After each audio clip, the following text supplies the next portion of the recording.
అనగనగా పచ్చని పొలాలు, వాగులు, అందమైన ప్రకృతి మధ్యలో ఒక పల్లెటూరు. ఆ ఊరిలో శివయ్య అనే రైతు ఉండేవాడు. అతను ఎంతో శ్రమిస్తూ పొలం సాగు చేసేవాడు. ఒకరోజు ఆ ఊరికి ఒక్క పెద్ద కారు వచ్చింది. ఆ కారులో నుండి శేఖర్ అనే గొప్ప ధనవంతుడు దిగాడు. అతనికి బోలెడంత డబ్బు, పెద్ద పెద్ద వ్యాపారాలు ఉన్నాయి. అయితే అతనికి రైతుల కష్టం గురించి తెలియదు. ధనవంతుడు శివయ్యను చూశాడు. అతను మట్టిలో కష్టపడి పని చేస్తున్నాడు. రైతన్నా, నువ్వు ఇలా రోజంతా కష్టపడతావా? నీకు వీలైనంత త్వరగా డబ్బు సంపాదించాలనిపించదా అని అడిగాడు. శివయ్య చిరునవ్వు నవ్వి, ధనమంటే కేవలం డబ్బు కాదు అని.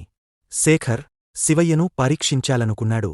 నేను నీకు ఒక పరీక్ష పెడతా, నా ఇంటికిరా, నా జీవితాన్ని ఒకరోజు నీకు చూపిస్తా అని అంటాడు. శివయ్య శేఖర్ ఇంటికి వెళ్లాడు. ఆ భవనంలో బంగారు మంచాలు, విలాసవంతమైన గదులు ఉన్నాయి. అవి చూసిన శివయ్య, ఈ ఇల్లు ఇంద్రభవనంలా ఉంది అని అనుకున్నాడు.